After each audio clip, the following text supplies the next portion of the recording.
វិទ្យាស្ថានអន្តរជាតិ American AII បណ្ដុះបណ្ដាលថ្នាក់ភាសាអង់គ្លេសចិននិងកុំព្យូទ័រគ្រប់កម្រិតទទួលចុះឈ្មោះចូលរៀនវគ្គសិក្សាថ្មីចាប់ពីថ្ងៃនេះតទៅ Kem Probiotic ជាផលិតផលធម្មជាតិ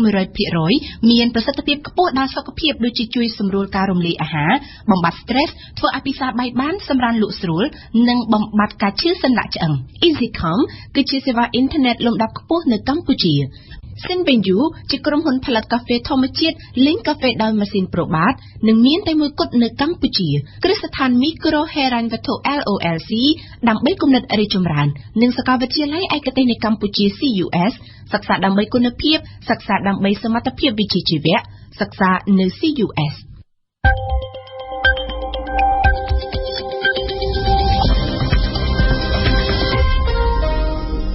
ជំរាបសួរលោកស្រីអ្នកកញ្ញាសូមស្វាគមន៍លោកអ្នកមកកាន់កម្មវិធីព័ត៌មានរបស់វិទ្យុបារាំងអន្តរជាតិ RFE នៅពេលនេះម៉ោង 7 ព្រឹកកម្មវិធីព័ត៌មានដោយសពិសីចូលឆ្នាំចិនប្រជាជនចំណាយច្រើនជាងឆ្នាំមុនខណៈទំនិញឡើងថ្លៃមួយសប្តាហ៍លោកកឹមសុខាចុះមូលដ្ឋានបាន8ខែរដ្ឋាភិបាលបង្កើតរបៀងអភិវឌ្ឍជីវៈចម្រុះប្រព័ន្ធតំបន់ការពារធម្មជាតិដែលមានផ្ទៃដីសរុបជាង 1.4 លានហិកតាអង្គការសហប្រជាជាតិនៅតែបន្តបញ្ជាក់ពីការបដិឆេទនៃកិច្ចចរចាស្តីពីបញ្ហាសេរីទូជាប្រមុខការទូតរុស្ស៊ីថាកិច្ចចរចាស្តីពីបញ្ហារុស្ស៊ីនឹងត្រូវធ្វើនៅចុងខែកុម្ភៈប្រធានាធិបតីបារាំងថារដ្ឋាភិបាលត្រាំជាបញ្ហាប្រឈមរបស់អឺរ៉ុបRFI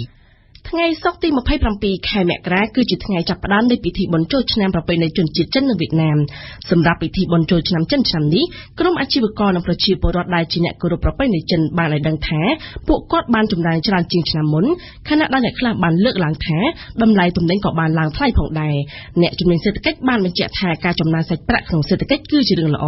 ជាងស្ដាប់សុនមេសាការចំណាយរបស់ប្រជាពលរដ្ឋសម្រាប់អ្នកដែលគោរពប្រពៃណីចិនវៀតណាមគឺមានប្រមាណពី40,000រៀលរហូតដល់2លានរៀលទំហំទឹកប្រាក់ដែលបានកើនឡើងនេះគឺលើសពីឆ្នាំមុនប្រមាណពី10ទៅ 20% ទឹកប្រាក់ទាំងនេះគឺត្រូវចំណាយទៅលើរបស់របរនៃរណ្ដាប់សែនគ្រឿងតុបតែងរៀបចំផ្ទះនិងម្ហូបអាហារដូចជាជ្រូកខ្វៃមាន់នំនែកជាច្រើនមុខផ្សេងៗទៀតដែលរៀបចំទៅតាមលទ្ធភាពនៃគ្រួសារនីមួយៗអ្នកជំនាញសេដ្ឋកិច្ចបានអបអរសាទរប្រសិនបើកំណើននេះគឺជាកំណើនសេដ្ឋកិច្ចនៅក្នុងស្រុកអាជីវករនៅក្នុងផ្សារធំៗដូចជាផ្សារអូរស័យផ្សារអូឡ িম্প ិកនិងផ្សារធំថ្មីជាដើមបានបញ្ជាក់ថាកំណើននៃតម្រូវការនិងគ្រឿងរណ្ដាប់សែនមានការកើនឡើងទាំងក្រដាសសែនគូមពណ៌ក្រហមនិងផ្កាជាដើមចំណែកឯជ្រូកខ្វៃមាន់ទាវិញក៏បានកើនឡើងផងដែរដោយជាមធ្យមអាជីវករលក់ជ្រូកខ្វៃម្នាក់អាចលក់បានប្រមាណ100ក្បាលទៅ200ក្បាលតម្លៃនេះបានកើនឡើងពីចន្លោះពី10ទៅ 20% អ្នកលក់ដូរទាំងអស់បានលើកឡើងថា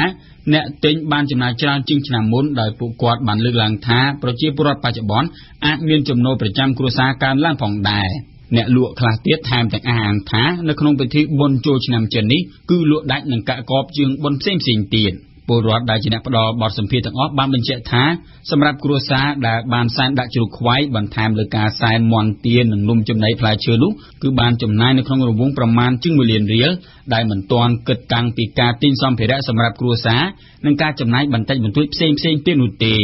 អ្នកទាំងនោះក៏បានអះអាងទៀតថាថ្លៃទំនិញក៏បានកើនឡើងផងដែរឧទាហរណ៍ឆ្នាំមុនគឺមានទឹកប្រាក់តែ$35ក៏អាចទិញជ្រូកខ្វៃដែលមានទម្ងន់ប្រមាណ 5-6 គីឡូបានដែរប៉ុន្តែឆ្នាំនេះគឺបានកើនឡើងដល់$40ជាដើមអ្នកជំនាញសេដ្ឋកិច្ចកម្ពុជាបានអះអាងថាកំណើននៃការចំណាយនេះគឺជាបច្ច័យល្អសម្រាប់ដំណើរការសេដ្ឋកិច្ចកម្ពុជាទាំងមូលប៉ុន្តែលោកច័ន្ទសុផលដែលជាអ្នកជំនាញសេដ្ឋកិច្ចបានប្រយ័ត្នប្រយែងនៅក្នុងការវាយតម្លៃថាចំណូលគ្រួសារកម្ពុជានីមួយៗគឺបានកើនឡើងខណៈដែលកំណើនសេដ្ឋកិច្ចនៅកម្ពុជាគឺកើនឡើងថេរនៅក្នុងរង្វង់ 7% ដដែលយ៉ាងណាក៏ដោយលោកបានលើកឡើងថាកំណើននៃការចំណាយនេះគឺជាកំណើនដ៏ល្អមួយប្រសិនបើវាជាកំណើននៅក្នុងស្រុកប៉ុន្តែប្រសិនបើជាទំនិញទាំងអស់នោះដែលនាំចូលពីបរទេសនោះវាមិនមែនជាកំណើនពិតរបស់កម្ពុជានោះឡើយព្រោះថាវាជាកំណើនដែលហុចផលទៅឲ្យបរទេសហើយកម្ពុជាទទួលបានផលតិចតួច រដ្ឋាភិបាលកម្ពុជាបានសម្រេចបង្កើតរបៀងអភិរក្សជីវៈចម្រុះប្រព័ន្ធតំបន់ការពារធម្មជាតិដែលមានផ្ទៃដីសរុបជាង 1,400,000 ហិកតាដើម្បីតភ្ជាប់តំបន់ការពារធម្មជាតិនៃកម្ពុជាបើតាមអនុក្រឹត្យចុះថ្ងៃទី 26 ខែមករារបៀងអភិរក្សជីវៈចម្រុះនេះជាតំបន់តភ្ជាប់តំបន់ការពារធម្មជាតិក្នុងប្រទេសកម្ពុជាមានជាអាចតំបន់ឧទ្យានជាតិតំបន់ដែនជម្រកសត្វព្រៃតំបន់ការពារទេសភាពតំបន់បេតិកភណ្ឌធម្មជាតិតំបន់ឧទ្យានជាតិសមុទ្រជាដើមដើម្បីទ្រទ្រង់សារព័ន្ធមជ្ឈដ្ឋានធម្មជាតិនៃតំបន់ប្រព័ន្ធអេកូឡូស៊ីលោកសខេងប្រធានគណៈកម្មការបង្ក្រាបនិងទប់ស្កាត់បទល្មើសលើផ្ទៃដីបឹងទន្លេសាបបានចេញបញ្ជាឲ្យអាជ្ញាធរពាក់ព័ន្ធចូលបង្ក្រាបបទល្មើសនេសាទក្នុងខេត្តកំពង់ឆ្នាំងនិងកំពង់ធំជាប្រចាំនៅក្នុងចំណោមខេត្តជាប់បឹងទន្លេសាបសរុបចំនួន5ខេត្តការបញ្ជាក់យ៉ាងដូចនេះដោយមើលឃើញថាបទល្មើសភាគច្រើនកើតឡើងនៅក្នុងខេត្តទាំងពីរនេះសូមបញ្ជាក់ថាកាលពីចុងឆ្នាំ2016កន្លងមកលោកសខេងបានព្រមានដល់តំណែងអភិបាលខេត្តជុំវិញបឹងទន្លេសាបណាដែលនៅតែកើតមានបទល្មើសនេសាទកើតមានច្រើននៅក្នុងពិធីបិទសន្និបាតបូកសរុបលទ្ធផលការងារប្រចាំឆ្នាំ2016និងលើកទិសដៅឆ្នាំ2017របស់សាលាខេត្តសៀមរាបលោកសខេងបញ្ជាក់ថាលោកនឹងជិះយន្តហោះពិនិត្យមើលផ្ទៃបឹងជារៀងរាល់2សប្តាហ៍ម្ដងឬមួយខែម្ដងដើម្បីបង្ក្រាបបទល្មើសឲ្យមានប្រសិទ្ធភាពគិតមកដល់ពេលនេះមានរយៈពេលជិត1សប្តាហ៍ហើយដែលលោកកឹមសុខាសម្រុកចុះមូលដ្ឋានក្រោយពេលដែលលោកទទួលបានការលើកលែងទោសពីព្រះមហាក្សត្រកម្ពុជាកាលពីចុងឆ្នាំ2016កន្លងទៅដំណើរចុះមូលដ្ឋានរបស់ប្រធានស្ដីទីគណៈបកប្រឆាំងរូបនេះគឺធ្វើឡើងខណៈដែលការបោះឆ្នោតឃុំសង្កាត់ជិតឈានមកដល់សឿងភិរៈជូនព័ត៌មាននេះប្រធានស្ដីទីគណៈបក្សសង្គ្រោះជាតិលោកកឹមសុខាចាប់តាំងពីថ្ងៃទី22ខែមករាមកបានផ្ដើមយុទ្ធនាការចុះមូលដ្ឋានរបស់ខ្លួនជាបន្តបន្ទាប់ក្នុងខេត្តក្រុងប្រមាណ8ដើម្បីជួបអ្នកគាំទ្រថ្នាក់ដឹកនាំគណៈបកនៅតាមមូលដ្ឋាននិងដើម្បីជ្រើសរើសបេក្ខជនឈរឈ្មោះសម្រាប់ការបោះឆ្នោតជ្រើសរើសក្រុមប្រឹក្សាឃុំសង្កាត់នាពេលខាងមុខនេះទៅតាមទំព័រ Facebook របស់លោកកឹមសុខានៅថ្ងៃទី27ខែមករាលោកកឹមសុខាបានជួបប្រជុំក្រុមការងារជាមួយថ្នាក់ដឹកនាំមូលដ្ឋានក្នុងខេត្តប៉ៃលិនហើយលោកកឹមសុខាបានកត់សម្គាល់ថាខេត្តប៉ៃលិនគឺជាមូលដ្ឋាននៃការផ្លាស់ប្ដូរលោកកឹមសុខាបានសរសេរក្នុងទំព័រ Facebook របស់លោកថាឆន្ទៈប្រជាពលរដ្ឋក្នុងខេត្តប៉ៃលិនគឺស្របនឹងគោលនយោបាយរបស់គណៈបកប្រឆាំងមួយនេះលោកអេងឆៃអៀងមន្ត្រីជាន់ខ្ពស់គណៈបកសង្គ្រោះជាតិថាការចុះមូលដ្ឋានរបស់ថ្នាក់ដឹកនាំគណៈបកសង្គ្រោះជាតិគឺមិនមានរឿងអ្វីចម្លែកនោះទេព្រោះនេះគឺជារឿងធម្មតារបស់មេដឹកនាំគណៈបកនយោបាយនីមួយៗដែលត្រូវផ្សារភ្ជាប់ខ្លួនឯងទៅនឹងថ្នាក់ដឹកនាំមូលដ្ឋានហើយនេះគឺជារឿងចាំបាច់លោកបន្ថែមថាក្នុងឋានៈលោកកឹមសុខាជាប្រធានស្ដីទីដូច្នេះលោកត្រូវចុះមូលដ្ឋានដើម្បីសួរសុខទុក្ខផងនិងស្ដាប់មតិយោបល់របស់អ្នកនៅមូលដ្ឋានផងលោកអេងឆៃអៀងបញ្ជាក់ទៀតថានៅក្នុងខែកុម្ភៈខាងមុខនេះលោកកឹមសុខានឹងចុះមូលដ្ឋានជួបបេក្ខជនឈរឈ្មោះក្រុមប្រឹក្សាឃុំសង្កាត់នៅតាមបណ្ដាខេត្តទូទាំងប្រទេសកម្ពុជាក្រោយពីគណៈបកនេះបានរៀបចំបេក្ខជនឈរឈ្មោះក្រុមប្រឹក្សាឃុំសង្កាត់បានប្រមាណ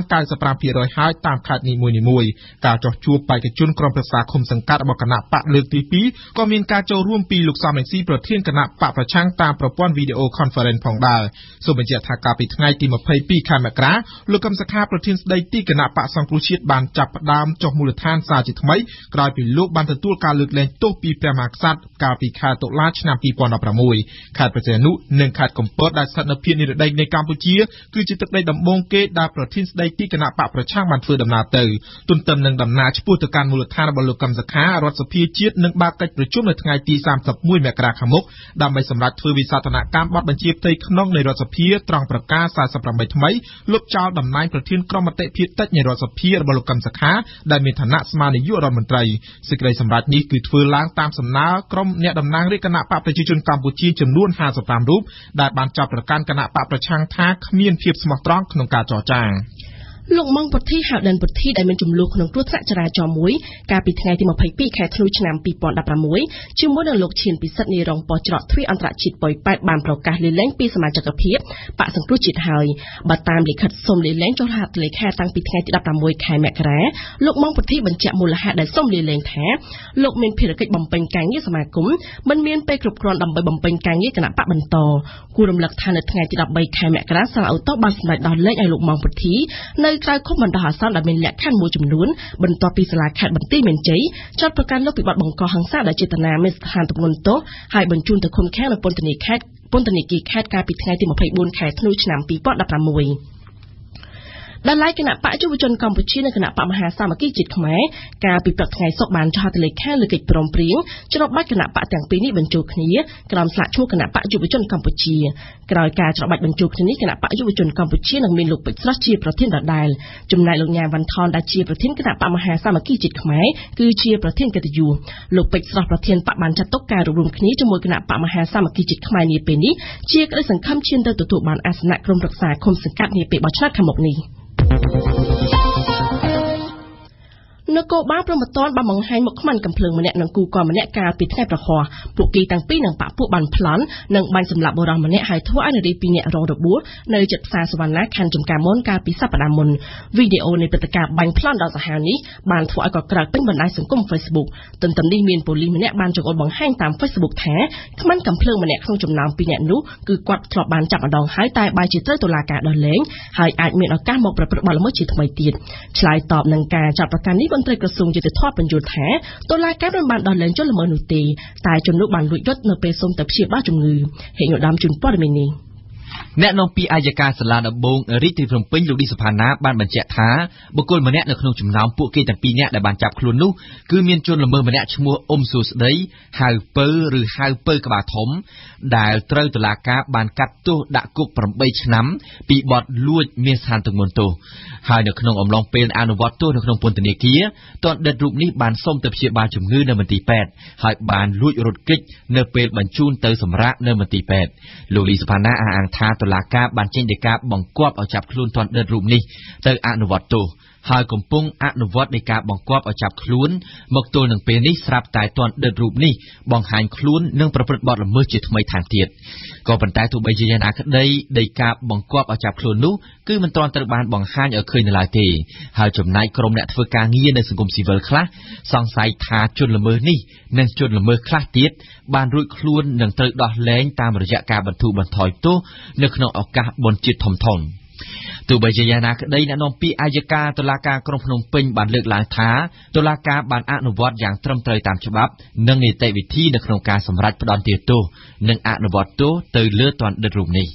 ជាការកត់សម្គាល់ជនដៃដល់អ៊ុំសួស្ដីដែលបានបាញ់សម្លាប់ជនរងគ្រោះកាលពីសប្តាហ៍មុននោះគឺបានប្រព្រឹត្តសកម្មភាពខុសច្បាប់ចំនួន4ដងទៅហើយដូចជាប្លន់ម៉ូតូប្លន់អ្នករកស៊ីគ្រឿងអលង្ការនិងយកលុយកាក់ជាដើមហើយប្លន់នៅលើកទី4នេះគឺបានបាញ់សម្លាប់ជាច្រើនគ្រាប់ទៅលើជនរងគ្រោះនៅជិតផ្សារសវណ្ណាតែម្ដងលោកជិនម៉ាលីនអនុរដ្ឋលេខាធិការនិងជាអ្នកនាំពាក្យក្រសួងយុតិធម៌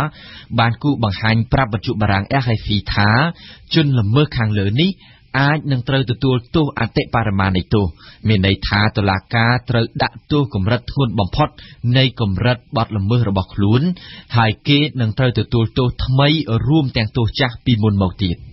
បន្ទាប់ពីក្រសួងព័ត៌មានសម្រាប់ឲ្យស្ថានីយទូរទស្សន៍ប៉ូលីស3បញ្ចប់កិច្ចសន្យាផលិតកម្មវិធី ABC Stripping ជាមួយវិទ្យុ ABC មកញត្តិគាំទ្ររបស់ក្រុមសមាគមអ្នកកាសែតកម្ពុជាបានបន្តធ្លាក់មកមិនឈប់ឈររហូតដល់ថ្ងៃសុក្រម្សិលមិញ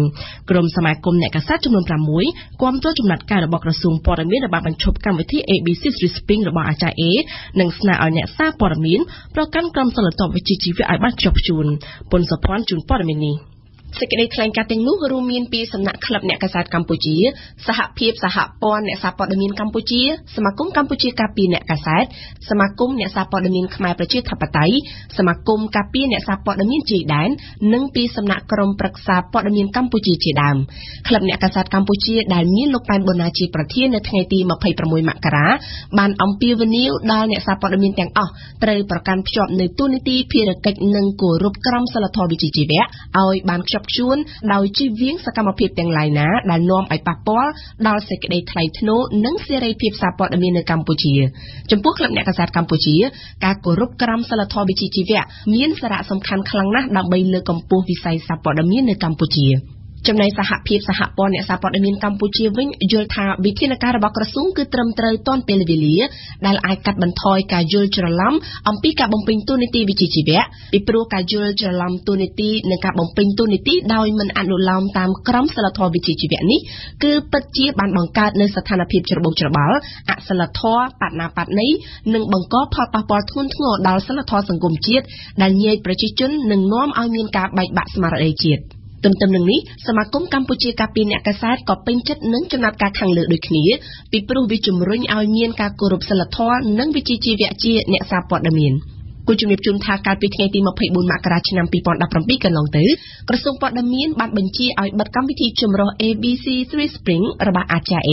ជាការចេញបញ្ជាក្រោយពីមានសង្គ្រាមពាក្យសម្ដីជាច្រើនជុំវិញអិរិយាបថរបស់ពិធីការនីម្នាក់ឡើងអង្គុយលើតុនិងដើររំលងតុវេទិកាខណៈពេលដែលកំពុងតែផ្សាយបន្តផ្ទាល់តាមកញ្ចក់ទូរទស្សន៍ហើយជុំវិញរឿងនេះលោកខៀវកញ្ញរិទ្ធរដ្ឋមន្ត្រីក្រសួងព័ត៌មានក៏បានផ្ដល់បទសម្ភាសន៍ដល់អ្នកសារព័ត៌មានថា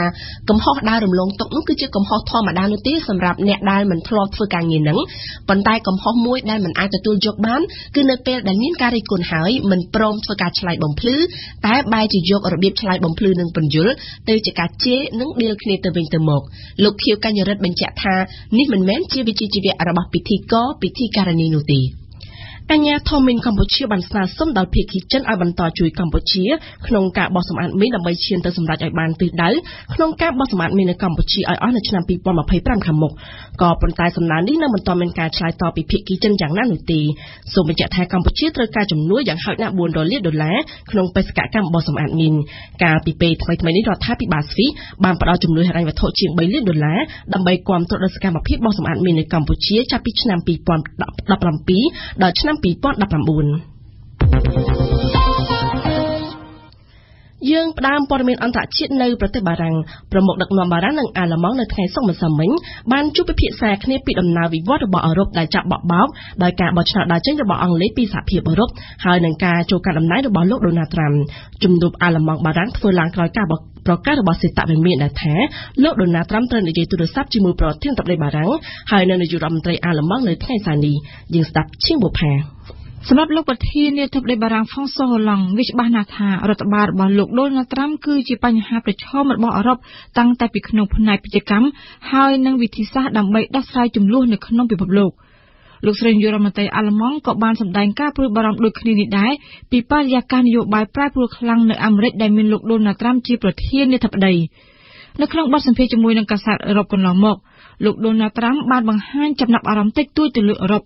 ក្រៅតែពីចាត់ទុកអង្គការអូតាំងថាហួសសម័យគ្មានប្រយោជន៍លោកដូណាល់ត្រាំនៅបានរិះគន់លោកស្រីនាយករដ្ឋមន្ត្រីអាល្លឺម៉ង់អង់កាឡាមែកែលថាបានធ្វើកំហុសមួយដោយធ្ងន់ធ្ងរដោយបានបើកទ្វារទទួលជនភៀសខ្លួនសេរីរាប់លាននាក់លោកដូណាល់ត្រាំដែលប្រឆាំងជនអន្តោប្រវេសន៍ខុសច្បាប់ហើយនឹងមិនចង់បើកទ្វារទទួលជនភៀសខ្លួនធ្លាប់បានអបអរប្រទេសអង់គ្លេសដែលបានបោះឆ្នោតដើរចេញពីសហភាពអឺរ៉ុបលោកដូណាល់ត្រាំនៅបាននិយាយថានឹងមានប្រទេសអឺរ៉ុបដទៃទៀតនឹងយកគំរូតាមអង់គ្លេសដើរចេញពីអឺរ៉ុបដែលសប្តាហ៍ថ្ងៃនេះកំពុងស្ថិតនៅក្នុងកណ្ដាប់ដៃរបស់លោកស្រីមែកែល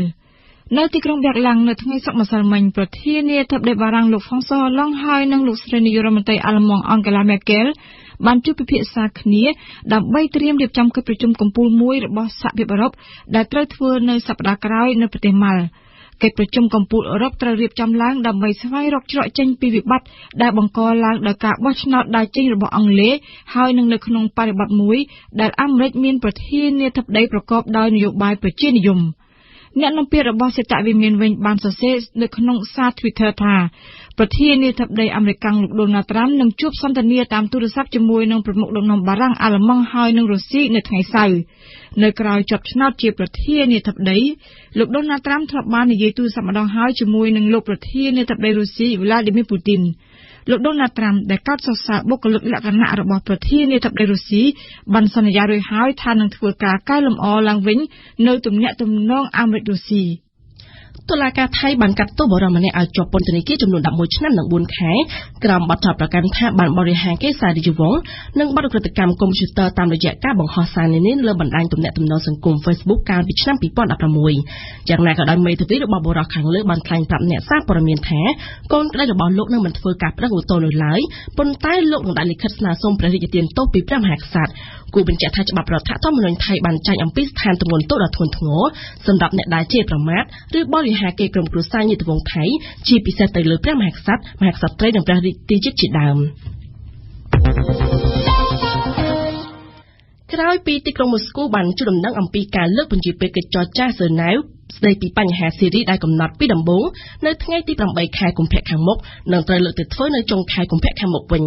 ការជួបដំណឹងរបស់ប្រមុខការទូតរុស្ស៊ីនេះខាងអង្គការសហប្រជាជាតិវិញនៅតែពុំទាន់ធ្វើការបញ្ជាក់អ្វីឡើយនៅលើព័ត៌មានខាងលើនេះនុយបែកណែតជូនព័ត៌មាននេះនៅព្រឹកថ្ងៃសុក្រម្សិលមិញប្រមុខការទូតរុស្ស៊ីលោក Sergei Lavrov បានជូនដំណឹងថាកិច្ចចរចានៅទីក្រុង Geneva ដែលកំណត់ពីដំបូងត្រូវធ្វើនៅថ្ងៃទី8កុម្ភៈខាងមុខនោះត្រូវលើកពេលទៅធ្វើនៅចុងខែកុម្ភៈវិញ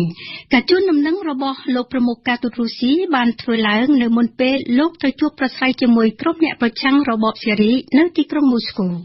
ក៏ប៉ុន្តែអង្គការសហប្រជាជាតិតាមសារយៈសម្លេងរបស់លោកស្រី Yara Sharif ដែលជាអ្នកនាំពាក្យម្នាក់របស់លោក Stefan de Mistura បេសកជនពិសេសរបស់អង្គការសហប្រជាជាតិទទួលបន្ទុកបញ្ហាសេរីនៅតែពុំទាន់ធ្វើការអះអាងបញ្ជាក់នៅលើព័ត៌មាននេះនៅឡើយទេលោកស្រី Yara Sharif ក៏តែគូបញ្ជាក់ប្រាប់ថានៅក្នុងក្របខ័ណ្ឌនៃការត្រៀមលក្ខណៈសម្បត្តិនៅមុនពេលកិច្ចចរចានាខែកុម្ភៈខាងមុខនេះបេសកជនពិសេសរបស់អង្គការសហប្រជាជាតិនឹងត្រូវអញ្ជើញទៅកាន់ទីក្រុង New York នៅថ្ងៃច័ន្ទក្រោយនេះដើម្បីធ្វើការពិភាក្សាជាមួយអគ្គលេខាធិការអង្គការសហប្រជាជាតិលោក Antonio Guterres ក៏ព្រមទាំងជូនដំណឹងដល់ក្រុមប្រឹក្សាសន្តិសុខរបស់អង្គការសហប្រជាជាតិអំពីកំណត់ត្រាថ្មីៗចុងក្រោយទាក់ទងនឹងបញ្ហាចំនួននៅប្រទេសសេរីដោយឡែកអង្គការសហប្រជាជាតិក៏បានបញ្ជាក់ប្រាប់ដែរថាការអញ្ជើញភាគីនានាដើម្បីមកចូលរួមនៅក្នុងកិច្ចចរចានៅ Geneva នៅមិនទាន់បានចប់សព្វគ្រប់នៅឡើយដែរគួររំលឹកថាតាំងពីឆ្នាំ2016មកកិច្ចពិភាក្សាមួយចំនួនឲ្យមានចំពោះដែលបានរៀបចំឡើងនៅខែកុម្ភៈមីនានិងមេសាកាលពីឆ្នាំ2006មុននោះដោយលោក Stefan de Mistura ពុំដែលបានចាប់ដើមធ្វើឡើងទៅតាមកាលបរិច្ឆេទដោយតាមការគ្រោងទុកនោះឡើយការយឺតយ៉ាវនៃកិច្ចពិភាក្សានេះជាអាចគឺដោយសារតែមានបញ្ហានៅលើការចាត់ចែងរៀបចំធ្វើបញ្ហារាំងស្ទះដោយសារសមាជិករបស់គណៈបព្វភូជាដើមម្យ៉ាងទៀតកិច្ចប្រជុំទាំងអស់នេះបានបិទបញ្ចប់ទៅដោយពុំបានចេញជាលទ្ធផលអ្វីដែរយើងបញ្ចប់ព័ត៌មានអន្តរជាតិនៅប្រទេសបារាំង3ឆ្នាំក្រោយមកករណីអ្នកកាសែត AFE 2នាក់ត្រូវគេសម្លាប់នៅប្រទេសម៉ាលីកំពុងតែរីកផុសផុលឡើងវិញក្រោយពីព័ត៌មានអំពីការជាប់តាក់ទងគ្នារវាងការសម្លាប់អ្នកកាសែតទាំងពីរនៅចំណាក់ខ្មាំងបារាំងព័ត៌មានដែលត្រូវចុះផ្សាយដោយទូរទស្សន៍បារាំងកាលពីយប់ថ្ងៃប្រហ័សហើយថ្នាក់ដឹកនាំវិទ្យុបារាំងអន្តរជាតិបានទាមទារកាលពីថ្ងៃសុក្រឲ្យអាជ្ញាធរបារាំងបើកការស៊ើបអង្កេតលម្អិតជុំវិញព័ត៌មាននេះ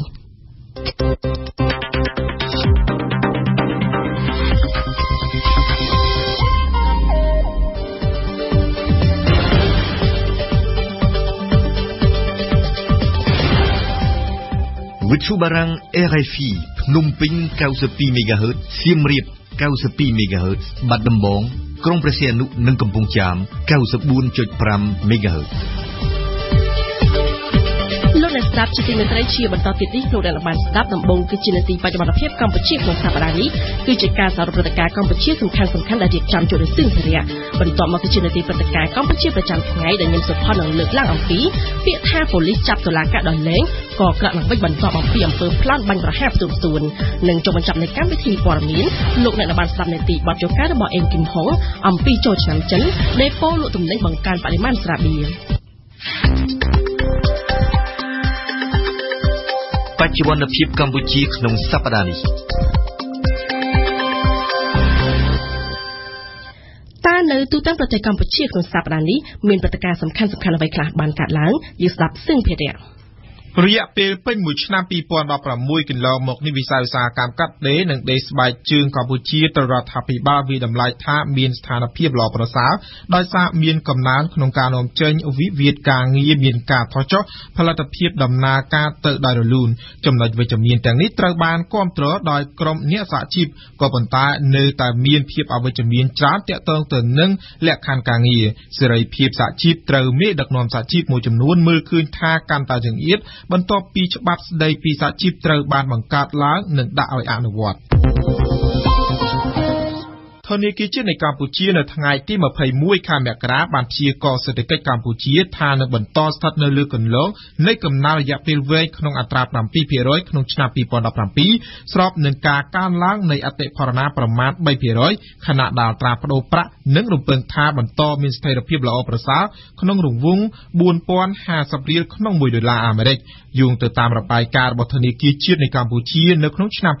2016 សេដ្ឋកិច្ចពិភពលោកបន្តងើបឡើងក្នុងល្បឿនយឺតនៅឡើយរីឯសេដ្ឋកិច្ចកម្ពុជាបន្តមានកំណើនរឹងមាំក្នុងរង្វង់ 7% ដែលគាំទ្រចម្បងដោយកំណើនរឹងមាំនៃការនាំចេញផលិតផលសម្លៀកបំពាក់និងស្បែកជើងកំណើនក្នុងវិស័យសំណង់និងអចលនទ្រព្យនិងវិស័យទេសចរណ៍ស្របពេលដែលវិស័យកសិកម្មបានងើបឡើងវិញបន្តិចក្នុងនោះកម្ពុជាបានរក្សាកំណើនស្ថិរភាពម៉ាក្រូសេដ្ឋកិច្ចនិងស្ថិរភាពហិរញ្ញវត្ថុបានយ៉ាងល្អប្រសើរ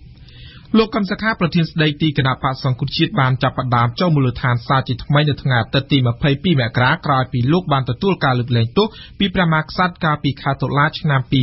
2016 ខេត្តព្រះសីហនុនិងខេត្តកំពតដែលស្ថិតនៅភាគនិរតីកម្ពុជាគឺជាទឹកដីដំបូងគេដែលប្រធានស្ដីទីគណៈបកប្រឆាំងបានធ្វើដំណើរទៅប៉ុន្តែដំណើរចុះមូលដ្ឋានលើកនេះហាក់បានធ្វើឡើងដោយស្ងាត់ៗពលគឺមិនមានជូនដំណឹងជាសាធារណៈដូចមុននោះទេ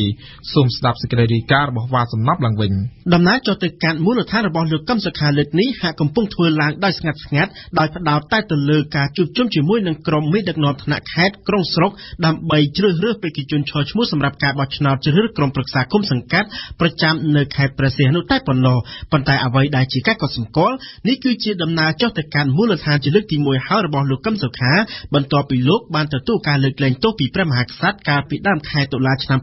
2016 និងក្រោយពីលោកបានឃុំខ្លួនឯងនៅក្នុងទីស្នាក់ការបកអស់រយៈពេលជិតកន្លះឆ្នាំដើម្បីគេចចេញពីការចាប់ខ្លួនរបស់អាជ្ញាធរកម្ពុជាដែលបានចោទប្រកាន់លោកនៅក្នុងសំណុំរឿងផ្លូវភីដ៏ចម្រូងចម្រាសជាមួយនឹងកញ្ញាខុមច័ន្ទរាទីហៅស្រីមុំចាប់តាំងពីខែឧសភាឆ្នាំមុននៅក្នុងជំនួបផ្ទៃក្នុងជាមួយនឹងថ្នាក់ដឹកនាំគណៈបកខេត្តក្រុងនិងស្រុកទូទាំងខេត្តព្រះសីហនុនៅថ្ងៃនេះលោកកឹមសុខាបានផ្ដល់ឱកាសដោយសេរីដល់ថ្នាក់ដឹកនាំទាំងអស់បញ្ចេញមតិអំពីចំណុចវិជ្ជមាននិងចំណុចអវិជ្ជមាននៅក្នុងការងារចំពោះមុខរបស់ពួកគេលោកអេងឆាអៀងមន្ត្រីជាន់ខ្ពស់គណៈបក្សសង្គ្រោះជាតិបានឲ្យដឹងថាដំណើររបស់លោកកឹមសុខាទៅកាន់មូលដ្ឋានលើកនេះគឺដើម្បីប្រមូលយកព័ត៌មានតែប៉ុណ្ណោះពលគឺទាំងព័ត៌មានល្អនិងអាក្រក់ដើម្បីត្រៀមចូលរួមការបោះឆ្នោតជ្រើសរើសក្រុមប្រឹក្សាគុំសង្កាត់នាពេលខាងមុខដំណើររបស់លោកកឹមសុខាលើកនេះនឹងមិនមានទេការជួបជុំវេទិកាមហាជនឬការថ្លែងសារនយោបាយនោះឡើយសូមជម្រាបជូនថាទន្ទឹមនឹងដំណើរឆ្ពោះទៅកាន់មូលដ្ឋានរបស់លោកកឹមសុខាលើកនេះគណៈកម្មាធិការអចិន្ត្រៃយ៍នៃរដ្ឋសភាក៏គ្រោងនឹងបើកកិច្ចប្រជុំមួយនៅថ្ងៃទី23ខែមករាស្អែកនេះដើម្បីពិនិត្យលើសំណើសុំធ្វើវិសោធនកម្មបទបញ្ជាផ្ទៃក្នុងរដ្ឋសភាតាមសំណើរបស់លោកនាយករដ្ឋមន្ត្រីហ៊ុនសែនដើម្បីលុបចោលតំណែងប្រធានក្រុមមតិភាគតិចនៅក្នុងរដ្ឋសភាដែលមានឋានៈស្មើនាយករដ្ឋមន្ត្រីរបស់លោកកឹមសុខានិងបានប្រមានថាបើក្រុមតំណាងរាជគណៈបកប្រឆាំងមិនព្រមចូលប្រជុំសភាទេនោះគណៈបកទាំងពីរនឹងគ្មានជំនួបចរចាជាថ្មីនោះឡើយចំណែកលោកកឹមសុខាកាលពីម្សិលមិញបានថ្លែងដែរថាបើគណៈបកកាន់អំណាចគេមិនត្រូវការជួបចរចាជាមួយយើងត្រូវនាំគ្នាទៅនិយាយជាមួយប្រជាពលរដ្ឋនៅតាមមូលដ្ឋានវិញសូមបញ្ជាក់ថាក្រៅពីដំណើរចុះទៅកាន់មូលដ្ឋានរបស់លោកកឹមសុខានៅឯខេត្តព្រះសីហនុនិងខេត្តកំពតនាថ្ងៃអាទិត្យនេះក្រុមអ្នកតំណាងរាជគណៈបកប្រឆាំងនិងថ្នាក់ដឹកនាំជាច្រើនទៀតក៏កំពុងដាក់មុខព្រួញចុះទៅកាន់មូលដ្ឋានផ្សេងៗទៀតដើម្បីឆ្ពោះទៅរកការបោះឆ្នោតក្រុមប្រឹក្សាគុំសង្កាត់អាណត្តិទី4នៅថ្ងៃទី4ខែមិថុនាឆ្នាំ2017ខាងមុខលោកអ្នកនាងកំពុងស្ដាប់ការសរុបព្រឹត្តិការណ៍កម្ពុជាប្រចាំសប្ដាហ៍ RFIថ្ងៃទី22ខែមករាគឺជាខួបទី13ឆ្នាំនៃការបាញ់សម្លាប់លោកជីវវិជាអតីតមេសហជីពការពារកម្មករដ៏ល្បីល្បាញមួយរូបនៅកម្ពុជា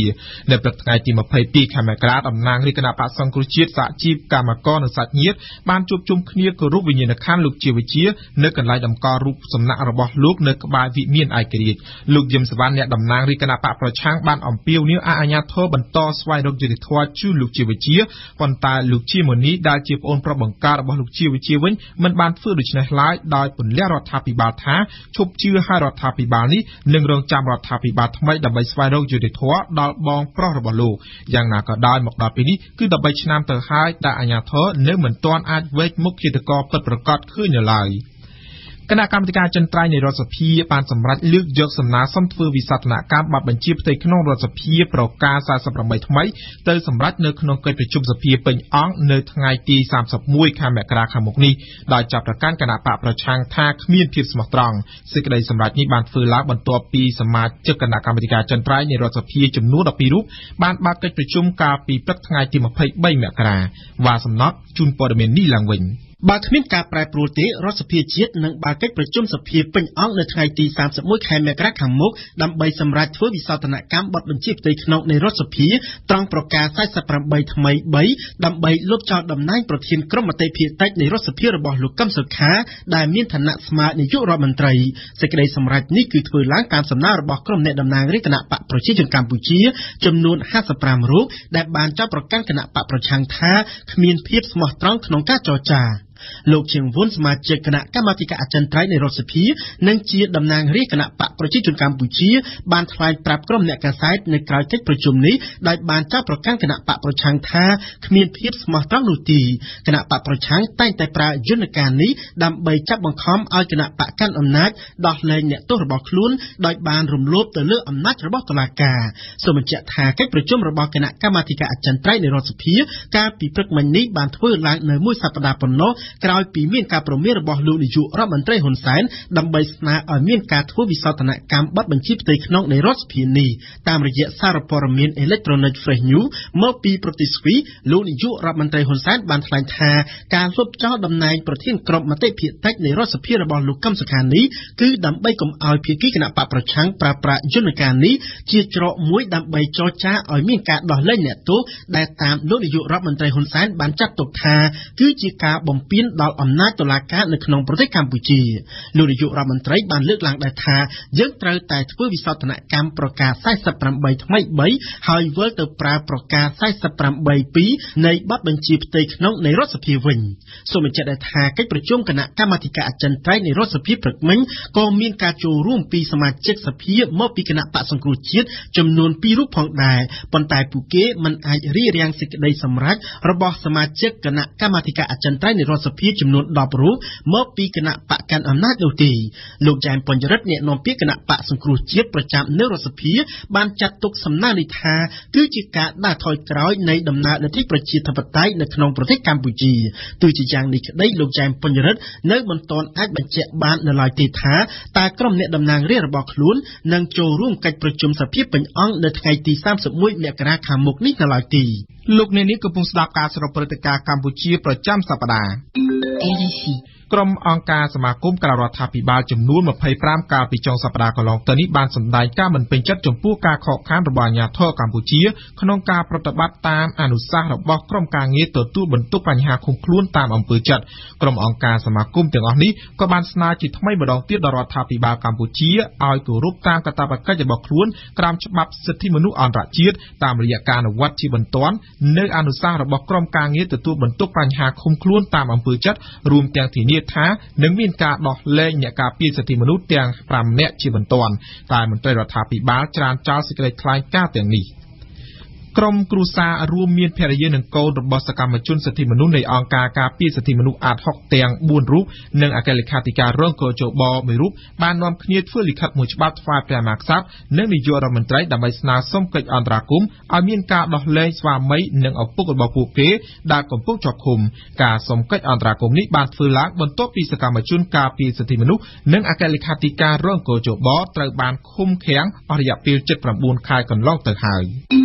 RFI អង្គការដំណាភៀបអន្តរជាតិដែលមានមូលដ្ឋាននៅប្រទេសអាល្លឺម៉ង់បានចាត់ថ្នាក់កម្ពុជាស្ថិតនៅក្នុងប្រទេសដែលមានអំពើពុករលួយធ្ងន់ធ្ងរដែលមាន21ពិន្ទុនិងស្ថិតនៅក្នុងចំណាត់ថ្នាក់លេខរៀងទី156ក្នុងចំណោមប្រទេស176ដែលមានអំពើពុករលួយបើតាមអ្នកជំនាញបញ្ហាយុត្តិធម៌សង្គមនៅតែទាញទម្លាក់ចំណាត់ថ្នាក់អំពើពុករលួយរបស់កម្ពុជាឲ្យនៅកន្ទឿវ៉ាសំណប់លំអិតព័ត៌មាននេះឡើងវិញ បន្ទុក21និងលេខរៀងទី156គឺជាសន្ទុះវិតម្លៃថ្មីនៃស្ថានភាពអំពើពុករលួយរបស់កម្ពុជាសម្រាប់ឆ្នាំ2016ក្នុងចំណោម176ប្រទេសស្ថានភាពនេះមានន័យថាអំពើពុករលួយនៅក្នុងប្រទេសក្រីក្រមួយនេះនៅតែធ្ងន់ធ្ងរដដែលនេះបើផ្អែកតាមរបាយការណ៍សិក្សាស្ដីអំពីសន្ទុះនៃការយល់ឃើញពីអំពើពុករលួយប្រចាំឆ្នាំ2016របស់អង្គការដំឡាភិបអន្តរជាតិដែលចេញផ្សាយនៅ176ប្រទេសនាថ្ងៃទី25ខែមករាឆ្នាំ2016នេះកាលពីឆ្នាំមុនកម្ពុជាត្រូវបានចាត់ថ្នាក់150ក្នុងចំណោមប្រទេស168ដោយទទួលបានពិន្ទុចំនួន21លោកព្រៀបកលនាយកប្រតិបត្តិនៃអង្គការដំឡាភិបកម្ពុជាបានលើកឡើងនៅក្នុងបទបង្ហាញនៅឯសន្តាគារ Le Royal ក្នុងទីក្រុងភ្នំពេញនាថ្ងៃនេះថាពិន្ទុ21នេះមានន័យថាស្ថានភាពអំពើពុករលួយនៅកម្ពុជាមិនមានការផ្លាស់ប្ដូរនោះទេក្នុងរយៈពេល3ឆ្នាំចុងក្រោយនេះពលគឺឆ្នាំ2014ឆ្នាំ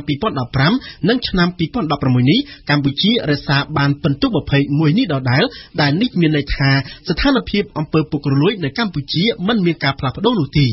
បើតាមអ្នកជំនាញបញ្ហាឯករាជ្យភាពរបស់ស្ថាប័នតុលាការនិងការធានាបាននៅឯករាជ្យភាពរបស់អង្គភាពប្រឆាំងអំពើពុករលួយនៅតែជាបញ្ហាដែលបានទាញទម្លាក់ពិន្ទុអំពើពុករលួយនៅកម្ពុជាឲ្យនៅកន្ទឿដដែលហើយដែលអ្នកជំនាញបានផ្ដល់អនុសាសន៍ឲ្យរដ្ឋាភិបាលនិងស្ថាប័នពាក់ព័ន្ធទាំងអស់ខិតខំកែប្រែវាឡើងវិញ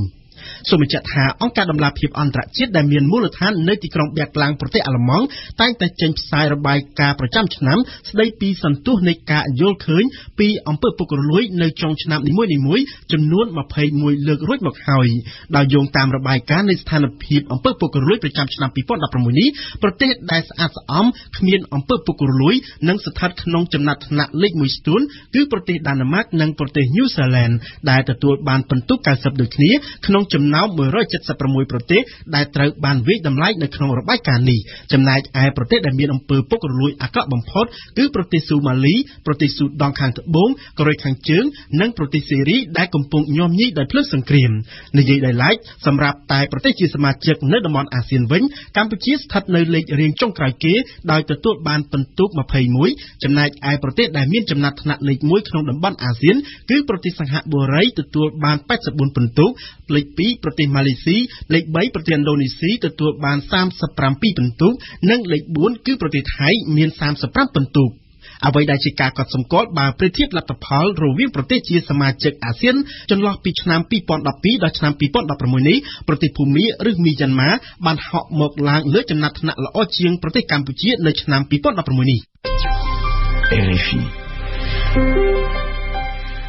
តុលាការកំពូលកាលពីថ្ងៃពុធទី25ខែមករាបានច្រានចោលបណ្ដឹងសារទុករបស់លោកមីតសវណ្ណារាមន្ត្រីជាន់ខ្ពស់គណៈបក្សសង្គ្រោះជាតិនិងសហការី4នាក់ដោយយល់ថាការសម្រេចរបស់សាលាឧទ្ធរជារឿងត្រឹមត្រូវហើយគឺលោកមីតសវណ្ណារានិងសហការីត្រូវបានសាលាដំបងរាជធានីភ្នំពេញផ្តន្ទាទោសដាក់ពន្ធនាគាររយៈពេល20ឆ្នាំពីបទដឹកនាំកុបកម្មនិងអំពើចូលរួមចលនាកុបកម្មប្រព្រឹត្តទៅនៅចំណុចទីលានប្រជាធិបតេយ្យក្នុងសង្កាត់វត្តភ្នំខណ្ឌដូនពេញកាលពីថ្ងៃទី15ខែមករាឆ្នាំ2014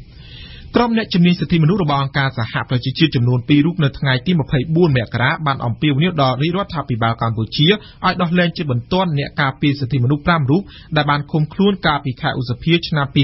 2016ឬបើមិនដូច្នេះការអះអាងថាកម្ពុជាគោរពសិទ្ធិមនុស្សនឹងត្រូវគេមើលឃើញថាជាការអាម៉ាស់យ៉ាងខ្លាំងអ្នកជំនាញសិទ្ធិមនុស្សដដែលបានចាត់ទុកបទចោទសោកប៉ាន់សាក់សីដែលដាក់សម្ពាធដោយអង្គភាពប្រឆាំងអំពើពុករលួយមកលើមន្ត្រីសិទ្ធិមនុស្ស5រូបថាជារឿងមិនពិតកម្មវិធីនេះសហការឧបត្ថម្ភដោយ Game Probiotic ជាផលិតផលធម្មជាតិ 100% មានប្រសិទ្ធភាពខ្ពស់ដល់សុខភាពដូចជាជួយសម្រួលការរំលាយអាហារបំបាត់ stress ធ្វើឲ្យពិសាបាយបានសម្រានលក់ស្រួលនិងបំបាត់ការឈឺសន្លាក់ឆ្អឹង EasyCom គឺជាសេវាអ៊ីនធឺណិតលំដាប់ខ្ពស់នៅកម្ពុជាសាលារៀនអន្តរជាតិអាមេរិក AIS ជាសាលាជំនាញទូទៅខ្មែរដែលផ្ដោតលើគុណភាពវិន័យនិងសេវាកម្ម AIS ធ្វើឲ្យជីវិតកូនរបស់លោកអ្នកកាន់តែប្រសើរSinbenju ជាក្រុមហ៊ុនផលិតកាហ្វេធម្មជាតិលីងកាហ្វេដោយម៉ាស៊ីនប្រូបាតនិងមានតែមួយគត់នៅកម្ពុជាគ្រឹះស្ថានមីក្រូហេរ៉ាញ់វត្ថុ LOLC ដើម្បីគំនិតរីកចម្រើននិងសាកលវិទ្យាល័យឯកទេសនៅកម្ពុជា CUS សិក្សាដើម្បីគុណភាពសិក្សាដើម្បីសមត្ថភាពវិជ្ជាជីវៈសិក្សានៅ CUS ព្រឹត្តិការណ៍កម្ពុជាប្រចាំថ្ងៃ អំពើប្លន់បាញ់សម្លាប់យ៉ាងសាហាវផ្ទុំផ្ទួនគ្នាកាលពីចុងសប្តាហ៍កន្លងទៅនេះនៅទីក្រុងភ្នំពេញបានធ្វើឲ្យមហាជននឹកឃើញថាជនល្មើសដែលមានចរិតកាចសាហាវជាច្រើនត្រូវបានសមត្ថកិច្ចបោះសម្អាតនិងមានភាពស្ងប់ស្ងាត់មួយរយៈតែមិននឹកស្មានថាបានបង្កការភ្ញាក់ផ្អើលជាថ្មីការភ្ញាក់ផ្អើលនោះគឺជាការបាញ់សម្លាប់បុរសម្នាក់ដែលបើកឡានបំបុកពួកចោរដែលធ្វើសកម្មភាពប្លន់ស្ត្រី2នាក់នៅពេលយប់អាធ្រាត្រជួនគ្នាដែរមន្ត្រីប៉ូលីសមួយរូបបានសរសេររិះគន់តុលាការចំនៅលើបណ្ដាញ Facebook របស់ខ្លួនដែលមានឈ្មោះថាភាពបួក្នុងន័យថាប៉ូលីសខំចាប់តែតុលាការជាអ្នកដោះលែងយើងស្ដាប់ញឹមសុផលជាការពិតបរិះដែលមាន Facebook ថាភាពបួសរសេរថាពួកខ្ញុំទើបតែចាប់ខ្លួនថ្ងៃមុនសោះប្លន់ឡានកាមេរី07ពីកំពង់ចាមមកភ្នំពេញមិនទាន់បាន2ឆ្នាំស្រួលបួលផងចេះសិលហែកទ្វារគុកចេញបាត់ទោសស្រាលពេកត្រឹមតែបទល្មើសប្លន់ដោយប្រើអាវុធបើទោសធ្ងន់គឺពួកឆក់ត្រីយកទៅស៊ីដើម្បីរស់នឹងមានការប្រើពាក្យរិះគន់តុលាការមួយចំនួនទៀតក៏ប៉ុន្តែភ្លាមអ្នកនាំពាក្យស្ថាប័នអัยការតុលាការក្រុងភ្នំពេញលោកលីសុផាណាបានប្រតិកម្មថាការលើកឡើងរបស់មន្ត្រីប៉ូលីសនៅតាមបណ្ដាញសង្គម Facebook បង្កឲ្យមានការភ័ន្តច្រឡំពីសាធារណជនទៅលើការអនុវត្តទោសក្នុងសំណុំរឿងកន្លងមកបន្ថែមពីលើនេះលោកចិនម៉ាលីនអ្នកនាំពាក្យក្រសួងយុតិធម៌លើកឡើងបន្ថែមខ្លឹមសារដូចគ្នាថាគាត់ធ្លាប់បានប្រព្រឹត្តបទល្មើសពីមុនមកហើយការអនុវត្តទោសហ្នឹងគឺ8ឆ្នាំមកក៏តែអនុវត្តមិនទាន់បានចប់ដោយសារគាត់រួចរត់ចេញពីពន្ធនាគារណាទៅពេលយកទៅទទួលការព្យាបាលទៅមន្ទីរពេទ្យចឹងទេអានេះ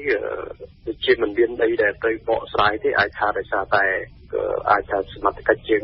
មានការធ្វើប្រហែសមួយចំនួនអញ្ចឹងទៅបានជាធ្វើឲ្យជនមនុស្សរំទឹកហ្នឹងអាចរត់គេចខ្លួនបានតែករណីហ្នឹងគឺថាមានពីការឲ្យតាមចាស់ទៅអនុវត្តទោសវិញនៅពេលដែលជននឹងរត់គេចណាឥឡូវចៃដល់នេះគឺថាជននឹងទៅប្រព្រឹត្តបទល្មើសមួយទៀតទៅយើងចាប់បានអញ្ចឹងទេទោសហ្នឹងគឺទៅតែអនុវត្តរូបភាពតែម្ដងបាទអ្នកតាមដានបញ្ហាសង្គមលោកសនជ័យនាយកប្រតិបត្តិសម្ព័ន្ធគណនេយ្យភាពសង្គមកម្ពុជាបាននឹកទៅដល់នីតិវិធីនៃការលើកលែងទោសបើទោះណាជាអាជ្ញាធរលើកឡើងថាជនល្មើសដែលធ្លាប់មានស្ថានទម្ងន់ទោសបានរត់គេចរួចពីសមត្ថកិច្ចក៏ដោយតាមខ្ញុំយល់នៅក្នុងរឿងអត្រូវមួយនេះវាអាចមានពាក់ព័ន្ធជាមួយនឹងគេហៅថាការតែទឹកដាក់គ្នារវាងប៉ូលីសហើយនិងតុលាការតែថាឡងមកប៉ូលីសគ្រាន់ចោទកាន់ថាប៉ូលីសអ្នកចាប់ហើយបញ្ជូនទៅតុលាការអ្នកលែងហើយមួយទៀតវាអាចជាចំណុចសង្ស័យនៅក្នុងរឿងសំណុំរឿងទាក់ទងនឹងការលើកលែងទោសដែរណាព្រោះអីបើជាជនដែលជាប់ទោសហើយមានការលំទោសថាតែទីនៃការលើកលែងទោសហ្នឹងមានភាពមិនប្រកបហើយកន្លែងណាខ្លះកន្លងមកក៏មានបាតុភារជាច្រើនដែលថាការលើកលែងទោសរៀងរាល់ឆ្នាំហ្នឹងគឺវាមានការពាក់ព័ន្ធជាមួយនឹងរឿងពុករលួយហើយយើងហ្នឹងគឺមានការលើកលែងទោសឲ្យពួកមេចៅខ្លាំងនៃដើមហ្នឹងជាមួយគ្នានេះលោកបណ្ឌិតឈុតប៊ុនថងអ្នកស្រាវជ្រាវបញ្ហាសង្គមវប្បធម៌នៅរាជបណ្ឌិតសភាកម្ពុជាក៏មានការចាប់អារម្មណ៍ដែរបញ្ហាដែលកើតឡើងនេះបើយោងទៅដល់ស្ថានភាពកន្លងមកដែលពីមុនមកដែលថាចាត់ទុកថាក្នុងជាបច្ចុប្បន្នទៅរឿងចាត់រឿងចាប់ហ្នឹងវាថាគឺថាចាត់ដោះហើយណាបាទមកដល់ឥឡូវនេះហ្នឹងយើងឃើញថាច្បាស់ជាអាចនៅមានខ្លះហើយវាមិនទាន់អស់ 100% ឬគាត់ថាកម្រិតហ្នឹងវាជាអាចថាទូស្រាលឬក៏មានលក្ខណៈប្រយ័ត្នប្រយែងជាងមុនយ៉ាងម៉េចគឺក៏មិនដឹងទេពីព្រោះថាបើយើងតាមសារព័ត៌មានឬក៏ប្រទេសមហាជនដែលពីស្គាល់ជនល្មើសហ្នឹងគឺតែងតែឃើញទាំងហូរហែតាមការលើកឡើងពីលោកលីសុផាណាអ្នកនាំពាក្យអัยការសាលាដំបងរាជធានីភ្នំពេញជនល្មើសឈ្មោះសួស្ដីជាទណ្ឌិតដែលត្រូវផ្ដន្ទាទោសដាក់ពន្ធនាគារកំណត់8ឆ្នាំពីបទលួចមានស្ថានទម្ងន់ទោសអំឡុងពេលអនុវត្តទោសក្នុងពន្ធនាគារទណ្ឌិតរូបនេះបានសុំទៅព្យាបាលជំងឺនៅមន្ទីរពេទ្យហើយបានរត់គេចខ្លួននៅពេលបញ្ជូនទៅសម្រាកនៅមន្ទីរពេទ្យតុលាការបានចេញដីកាបង្គាប់ឲ្យចាប់ខ្លួនទណ្ឌិតរូបនេះមកអនុវត្តទោសហើយកំពុងអនុវត្តដីកាបង្គាប់ឲ្យចាប់ខ្លួនមកទល់ពេលនេះស្រាប់តែទណ្ឌិតរូបនេះបង្ហាញខ្លួននិងប្រព្រឹត្តបទល្មើសថ្មីបន្ថែមទៀតលោកលីសុផាណាអះអាងថាតុលាការបានអនុវត្តយ៉ាងត្រឹមត្រូវតាមច្បាប់និងនីតិវិធីក្នុងការសម្រេចផ្តន្ទាទោសនិងអនុវត្តទោសលើទណ្ឌិតរូបនេះជាមួយគ្នានេះលោកចិនម៉ាលីនបដិសេធការចោទប្រកាន់ពីការដោះលែងទី1គឺមិនមានការដោះលែងទេទី2គឺការអនុវត្តទោសហ្នឹងក៏មិនទាន់ចប់ដែរនៅបានន័យថាជនហ្នឹងអនុវត្តទោសចប់ហើយចេញទៅហើយទៅប្រព្រឹត្តបទល្មើសផ្សេងមួយទៀតអត់ទេណាគឺថាទ ទុកហ្នឹងវា8ឆ្នាំដល់ក៏តែអនុវត្តដូចជាបានដល់2ឆ្នាំផងក៏จุดระเบิดបទហ្នឹងលួចរត់អញ្ចឹងទៅជាវិធានការច្បាប់គឺថាត្រូវតែចាប់จุดហ្នឹងយកមកអនុវត្តទុកមុនឡើងវិញតែសាធារណជនក៏ដូចជាមន្ត្រីសង្គមស៊ីវិលហាក់ដូចជានៅមានការស្រពេចស្រពិលនិងសង្ស័យលោកសនជ័យនេះខ្ញុំគិតថាភាគីទាំងសងខាងត្រូវរកដំណោះស្រាយមួយជូនទៅសាធារណជនជាពិសេសគឺអន្តរាការនៅនេះហ្នឹងត្រូវដាក់បោះតាំងផ្សាយគ្នាវិញទៅមកហើយទទួលវិធានត្រូវប្រែកញែកត្រូវស្វែងរកថាអ្នកណាជាអ្នកបង្កើតប្រសិនជាបលិពិតជាបានបញ្ជូនជននេះទៅតុលាការមែនហើយថាពួកគេរួចខ្លួនដោយរបៀបណានេះជារបៀបរយៈនៃការស៊ើបអង្កេតបន្តហើយអ្នកដែលប្រព្រឹត្តខុសនោះត្រូវប្រឈមមុខនឹងផ្លូវច្បាប់ដែរកុំថាឡើយគេហៅថាជាជនសាមញ្ញឬក៏ជនដែលមានអាចបើប្រព្រឹត្តខុសចាំបាច់ត្រូវតែមានការប្រឈមជាមួយនឹងផ្លូវច្បាប់ដែរលោកបណ្ឌិតឈុតបន្ថងរំលឹកថាស្រមោលនៃការបាត់បង់ជំនឿនៅក្នុងចំណោមប្រជាពលរដ្ឋកន្លងមកនៅតែបន្តមានជានិច្ចលោកបានធៀបបញ្ហានេះទៅនឹងជំងឺដែលពិបាកព្យាបាលឲ្យសះស្បើយភ្លាមណាស់បើយើងគិតជាកាត់ក្រំវិញនិយាយពីអ្នកជំងឺមួយដែលឈឺធ្ងន់ដែលមានជំងឺច្រើនហើយទោះបីថាគាត់ចាប់ផ្ដើមព្យាបាលជំងឺអស់ហ្នឹងវាក៏មិនទាន់ជាភ្លាមដែរដូចគ្នាដែរចំពោះបញ្ហាសង្គមវាអាចទាក់ទងរឿងការអស់ជំនឿរបស់ប្រជាពលរដ្ឋទៅលើចំណាត់ការរបស់សមាជិកទោះបីជាពលិសខាងវត្តហាត់ក៏ដូចជាសាលាការក៏ដោយការអស់ជំនឿហ្នឹងវាគឺមានទំហំធំហើយវាកើតឡើងក្នុងរយៈពេលប្រហែលអាណត្តិមកនេះវាធំមែនទែនណាទោះបីជាការតាំងចិត្តនៅក្នុងអាណត្តិទី5នេះថានឹងធ្វើឲ្យល្អមានកំណែទម្រង់ក៏ដោយបើយើងយកទៅតាមក្រមសង្គមដែលយើងបានលើកទៅនេះមានន័យថាអ្នកជំងឺអត់ទាន់ជាអញ្ចឹងជំងឺសង្គមឬក៏បញ្ហាដែលធ្លាប់កើតឡើងក៏វាមិនទាន់ជាដាច់អញ្ចឹងបញ្ហាដែលកើតឡើងថ្មីនេះវានៅជាកម្មវិធីនៃការសង្ស័យរបស់មហាជនរបស់អ្នកស្ដាប់ព័ត៌មាននឹងដដែលតែលោកជិនម៉ាលីនពន្យល់ថាបញ្ហាឆ្លើយឆ្លងដាក់គ្នារវាងប៉ូលីសនិងតុលាការស្ទើរលែងមានហើយបន្ទាប់ពីមានយន្តការការងាររួមគ្នារវាងប៉ូលីសនិងស្ថាប័នតុលាការចំពោះករណីដែលកើតឡើងថ្មីឆ្លងឆ្លើយនេះវាខុសពីករណីដែលមានការចាប់កម្មគ្នាពីមុនមកដែលចោទថាប៉ូលីសចាប់ឲ្យតុលាការដោះលែងជំបែងចែកជាទឹកទី2ទី1ឲ្យរឿងចោទប្រកាន់គ្នាទៅវិញទៅមកហ្នឹងគឺមកដល់ពេលនេះគឺវាសិតតែលែងមានទៅហើយដោយសារតែក្រសួងបានរៀបចំនៅការប្រជុំជាទៀងទាត់រវាងមន្ត្រីនគរបាលយុត្តិធម៌និងមន្ត្រីតុលាការណាយើងមានទាំងការប្រជុំថ្នាក់ជាតិដោយយកមេប៉ូលីសធំមកគូផ្សំនឹងមេខាងតុលាការហើយនិងក្រសួងធំនោះមកគូជែកនេះឲ្យរួមទាំងការប្រជុំនៅតាមខេត្តមួយជាទៀងទាត់ទៀងរាល់ខែដែលនៅខេត្តមួយហ្នឹងគឺមានការប្រជុំរវាងមន្ត្រីនគរបាលយុត្តិធម៌និងមន្ត្រីតុលាការហ្នឹងរៀងរាល់ខែណាមុននឹងមកដល់កិច្ចប្រជុំថ្នាក់ជាតិដើម្បីឲ្យច្បាស់លាស់ក្នុងការងាររវាងប៉ូលីសនិងតុលាការលោកសនជ័យស្នើឲ្យស្ថាប័នទាំងពីររក្សាទិន្នន័យរៀងៗខ្លួននិងផ្ដល់ដល់សាធារណជនឲ្យបានដឹងជាសាក្សីនៅពេលដែលមានការរុញដាក់គ្នាទៅវិញទៅមករវាងប៉ូលីសហើយនិងត្រីតុលាការនោះគឺថាទូអង្គទៀតចៅមួយពួកលុយគួរតែមានហៅថាអន្តរាគមន៍ឬការលើកដៃនៅក្នុងការធ្វើប្រទេសនេះដែរព្រោះឲ្យកន្លងមកការធ្វើប្រទេសរបស់អង្គទៀតចៅមួយពួកលុយទៅចាប់ដឹកធានតុលាការខ្លានមកពីខ្ញុំពេញហ្នឹងគឺដោយសារជាអល់បង្ហាញពីភាពបន្តក្តីមួយដោយយកអន្តរាយអញ្ចឹងនៅពេលដែលមានរឿងបែបនេះគឺយើងឃើញថាមានអន្តរាគមន៍របស់អង្គភាពចៅមួយពួកលុយតែដល់មាន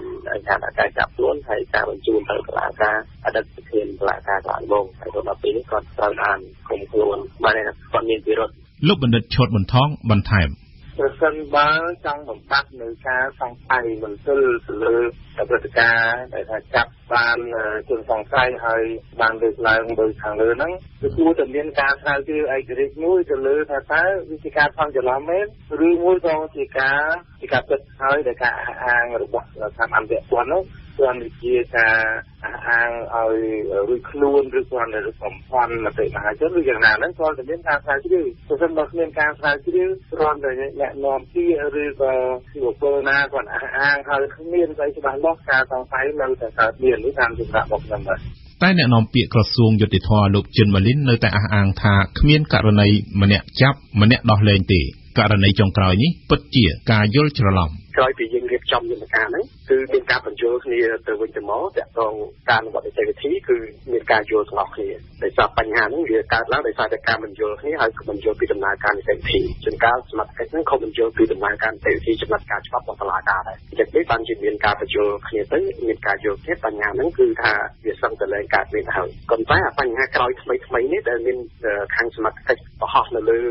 Facebook របស់គាត់ហ្នឹងគឺជាការយល់ច្រឡំរបស់គាត់ទេគឺជាការយល់ខុសគាត់យល់ថាប៉ូលីសចាប់ទៅតុលាការបោះលែងតាមពិតករណីហ្នឹងមិនមែនប៉ូលីសចាប់តុលាការបោះលែងទេបើណាប៉ូលីសចាប់យកមកតុលាការសម្រេចថារបស់ទោសដាក់ពន្ធនាគារហើយប៉ុន្តែករណីជាករណីដែលគាត់លួចរត់ចេញពីពន្ធនាគារទៅពេលដែលបញ្ជូនទៅព្យាបាលវាខុសពីករណីដែលការចោទថាប៉ូលីសចាប់តុលាការបោះលែងទោះយ៉ាងណាតាមរយៈការលើកឡើងរបស់មន្ត្រីប៉ូលីសដែលបានចូលរួមចាប់ជនសង្ស័យកន្លងមកត្រូវបានប្រព័ន្ធផ្សព្វផ្សាយបន្តបន្ថែមហើយសាធារណជនក៏បង្ហាញពីការជឿជាក់ថាករណីចាប់លែង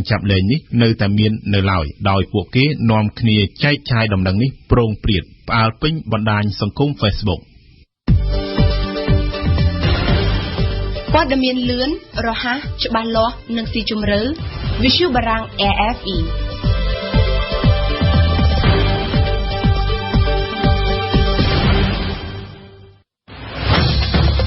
បាត់យ៉ូកា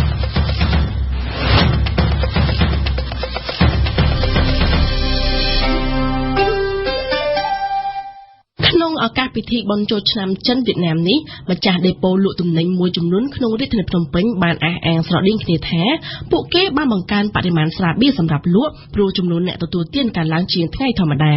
មិនត្រឹមតែបរិមាណលក់កើនឡើងទេតម្លៃស្រាបៀរខ្លះក៏បានកើនឡើងថ្លៃផងដែរក្នុងបរិបទយ៉ាងដូចនេះអ្នកជំនាញបានបង្ហាញពីក្តីបារម្ភពីចំនួនគ្រោះថ្នាក់ចរាចរណ៍ដែលបង្កឡើងដោយជាតិស្រវឹងនៅក្នុងអំឡុងពេលពិធីបុណ្យចូលឆ្នាំចិននេះជាបន្តសូមស្ដាប់បទយការបស់អេងគីមហុងយកពីខេត្តមកវិញខ្ញុំមកពីខេត្តមកវិញអង្គឈើយកពីខេត្តនេះthấyហប់ទិញ100ចឹងយើងទិញឡើង200អីចឹងដែរប៉ុន្តែវាលក់ដឹងថាអស់មិនអស់ទេមើលទៅមិនខូចអស់នេះលក់តទៀតទៅប៉ុន្តែឆ្នាំណាមុនវាដាច់ទៅវារហូតវាលក់អត់បានព្រោះថាមុខណាលក់ដាច់លក់បានតែឆ្នាំទៅដូចដាច់កម្ពុជាឆ្នាំនោះអនកម្ពុជាវារៀងឡើងអង្គឈើវិញវាអត់ទៀងដែរតែចៃទៅក្រៅយកតាមខែធម្មតាដូចគ្នាគ្រាន់តែយើងអាចយកលើសតិចតួចលើសពី50ទៅ100អញ្ចឹងណាយើងយកល្មមនឹងលក់ពី3ថ្ងៃមុនពិធីបុណ្យចូលឆ្នាំចិនវៀតណាមបានចាប់ដើមយើងសង្កេតឃើញថាកន្លែងលក់ទំនិញមួយចំនួនសម្រុកដឹកចូលនិងដឹកចេញនៅស្រាបៀរគ្រប់ប្រភេទកន្លែងខ្លះបានបញ្ឈប់កេះស្រាបៀរនៅពីមុខហាងទៀតផងបន្ថែមពីលើនេះក៏មានដែរការឃោសនាស្រាបៀរនៅកន្លែងចាក់សាំងមួយចំនួននៅក្នុងរាជធានីភ្នំពេញក៏ដូចជានៅតាមទីតាំងសាធារណៈផ្សេងទៀតភាគច្រើននៃម្ចាស់ដេប៉ូលក់ទំនិញដែលខ្ញុំបានជួបសម្ភាសន៍នោះគាត់បានបដិសេធនៅក្នុងការបង្ហាញឈ្មោះរបស់ពួកគាត់តែគាត់បានបន្តលើកឡើងថាអង្គឈើឡើងមកកេះ100ណាបើក្រុមហ៊ុនវាមិនឡើងទេយើងទិញគ្នាឯងលក់គ្នាឯងមិនតន់អញ្ចឹងតាមក្រុមហ៊ុនមិនឡើងទេវាដូចនៅដដែលវាឡើងតែយើងដូចថាយើងលក់អត់គ្រប់គេឲ្យអត់គ្រប់អញ្ចឹងយើងប្រម៉ូទតាមខេត្តនោះឡើងពីក្រុមហ៊ុនវាឡើងទេមិនដែលគ្រាន់ថាដោយសារបុណ្យទានវាលក់ចេញច្រើនជាងថ្ងៃធម្មតាអញ្ចឹងដល់ពេលវិយាដែលក្រុមហ៊ុនចែកឲ្យមកយើងវាខ្វះអញ្ចឹងទៅយើងត្រូវទិញក្រៅវាតម្លៃវាតែបើគ្នាម្នាក់មកទិញបន្តិចទៅវាចេះតែឡើងតាមហ្នឹងហើយតម្លៃក្រុមហ៊ុនគឺតម្លៃដដែលស្ត្រីម្នាក់ជាម្ចាស់ដេប៉ូលក់ទំនិញមួយកន្លែងដែលមានទីតាំងនៅផ្សារកណ្ដាលបានអះអាងថាគាត់បានប្រមូលទិញស្រាបៀរមួយប្រភេទដែលគេពេញនិយមទទួលទាននាឱកាសបុណ្យចូលឆ្នាំចិនមកពីតាមបណ្ដាខេត្តវិញមានពីខេត្តយកមកកក់អំពេញវិញដូចយើងក្រុមហ៊ុនឲ្យយើងឲ្យគ្រប់គ្រាន់យើងដើរមកតាមខេត្តមកយកមកលក់ក្រុមហ៊ុនមកឲ្យមកទឹក50កេះអីលក់មិនគ្រាន់មួយថ្ងៃ200-300កេះហ្នឹងនឹងអ្នកផ្ទះអស់មកដំបូងអូវ៉ាកេះទៅមើលទៅម្នាក់កន្លះកេះអី5កំប៉ុង10កំប៉ុងអីអ្នកណែហូបច្រើនតាមគេពោះខ្លាំងខ្សោយអញ្ចឹងណាស្ត្រីម្នាក់ទៀតបានអះអាងស្រដៀងគ្នាដែរថាមានឆ្នាំណាខ្លះវាត្រូវខ្ញុំមានទាំងដែរប៉ុន្តែវាដោយមុខក៏មុខណាលោកដាច់វាឆ្នាំនោះដាច់តែអង្គឈើអញ្ចឹងអង្គើអីលក់អត់ចាញ់ហ្នឹងវាអត់ឡើងទេរបស់ណាលក់អត់ដាច់វាអត់ឡើងទេបើរបស់អត់ដាច់ឡើងអង្គឈើឯងឡើងស្រើហ្នឹងធម្មតាឡើងចិត្ត3រៀលហើយ2រៀល3រៀលហើយ យើងទិញក្រុមហ៊ុនមុនទៅ10រៀល7កាក់ឥឡូវឡើងពី3 10ហើយហ្នឹងអញ្ចឹងវាអត់ទៀងដែរណាមកវាដាច់ពេកយកវាឡើងបើទៅវាឡើងខែប៉ុណ្ណាក៏ដោយប៉ុន្តែផឹកនៅផឹកដែរហ្នឹងហើយផឹកថាអ្នកផឹកវាផឹកតិចចឹងទៅខ្លះគេរកវាណាថោកចឹងហ្នឹងណាប៉ុន្តែណាគេស្លាប់ញ៉ាំវាណាឆ្ងាញ់គេនៅតែទិញអាវាណាថ្លៃមកគេនៅទិញណាសម្រាប់គាត់ដែរជាអ្នកលក់បានចាត់ទុកថាគ្មានអ្វីចម្លែកទេដែលពលរដ្ឋខ្មែរមានពិធីជួបជុំម្ដងសម្រាប់នាំគ្នាទទួលទានស្រាបៀរនោះចុះខ្មែរយើងមានមុនទានមុនរដូវឬថាមានមុនអីចឹងអត់មានអីមានក្រៅវិយាយទៅថាយកអាហ្នឹងណាថាជួបមិត្តភក្តិជួបម៉ែអីត្រូវមានអាហ្នឹងយ៉ាងហ្មងអញ្ចឹងណាពេញនិយមហ្នឹងហើយវាពេញនិយមអីចេះអាហ្នឹងវាចំពេលទេថាពេលចូលឆ្នាំវាចំថ្ងៃអ្នកធ្វើការឈប់ផងបើចំថ្ងៃធ្វើការគេអត់ឈប់អាហ្នឹងវាអាចនឹងមិនសូវលឿនដែរបាទគឺបញ្ហាការផ្សាយពាណិជ្ជកម្មនោះមានច្រើនហើយការប្រើប្រាស់គ្រឿងស្រវឹងនឹងច្រើននៅក្នុងរយៈពេលចាប់ពីថ្ងៃស្អែកនេះទៅខ្ញុំឃើញថាឃើញម្នាក់ប្រឹងប្រែងទិញស្រាបៀរនេះច្រើនហើយដែលយើងបារម្ភហើយនឹងព្រួយថាតើឱកាសនៃការលក់ស្រាបៀរនេះអ្នករលុយពីការលក់ស្រាបៀរនេះបានលុយច្រើនប៉ុន្តែអ្នកដែលទទួលទានគ្រឿងស្រវឹងនោះគឺជួបនៅគ្រោះថ្នាក់ច្រើន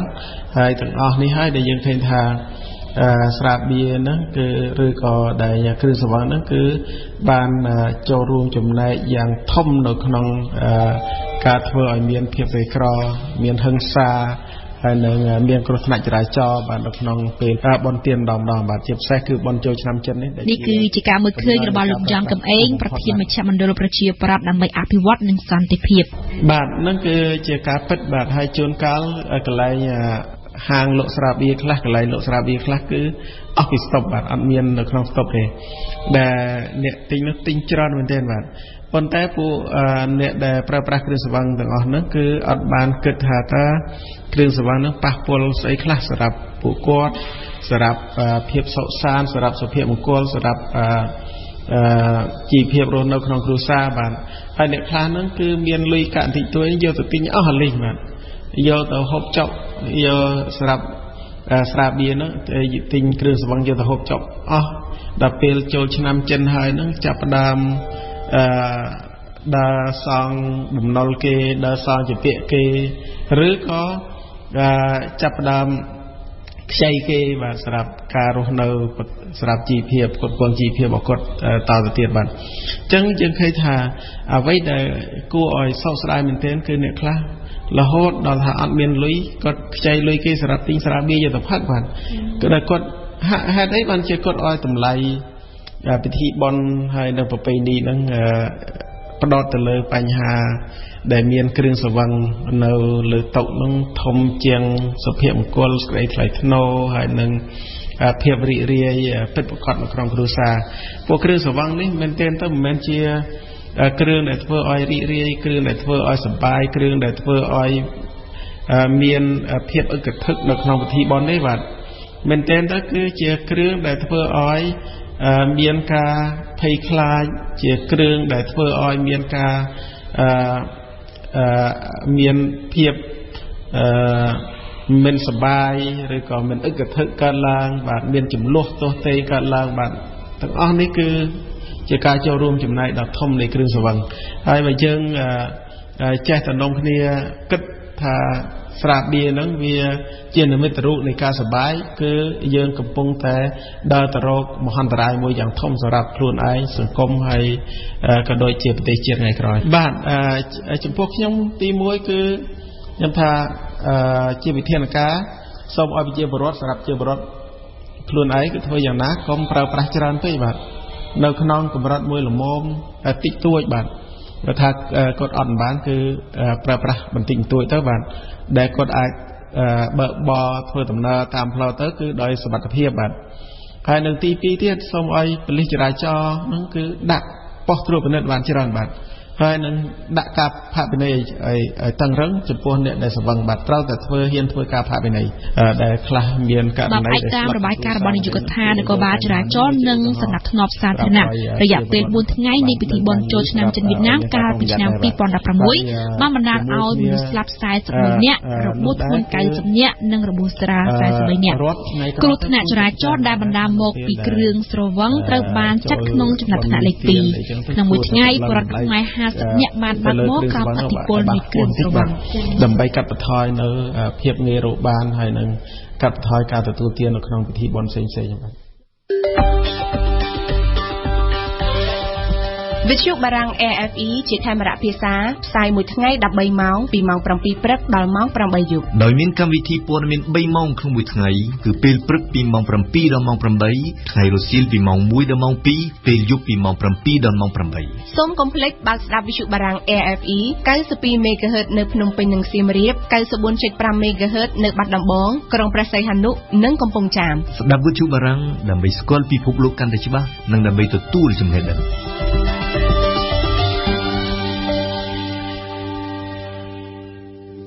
ស្ដាប់ជាទីមេត្រីកម្មវិធីព័ត៌មានរយៈពេលពេញ1ម៉ោងរបស់យើងនៅពេលនេះបានឈានដល់ទីបញ្ចប់ហើយយើងខ្ញុំសូមថ្លែងអំណរគុណចំពោះភក្ដីភាពរបស់លោកអ្នកដែលបានតាមដានស្ដាប់កម្មវិធីព័ត៌មានរបស់វិទ្យុបារាំងអន្តរជាតិ AFE ចាប់ពីវេលាម៉ោង 8 នេះតទៅគឺជាព័ត៌មានជាភាសាបារាំងហើយនៅវេលាម៉ោង 8:30 នាទីលោកអ្នកនឹងបានស្ដាប់ព័ត៌មានខ្លីជាភាសាខ្មែរដែលនឹងជម្រាបជូនលោកអ្នកនៅព័ត៌មានទាន់ហេតុការណ៍ទាំងនៅកម្ពុជានិងនៅជុំវិញពិភពលោកខ្ញុំសូមអរគុណលោកសាដែលបានជួយបញ្ជាផ្នែកបច្ចេកទេសនៅពេលនេះអ្នកខ្ញុំសោពិសេសនិងសហការីនៃវិទ្យុបារាំងអន្តរជាតិ AFE សូមអរគុណសូមគោរពលាត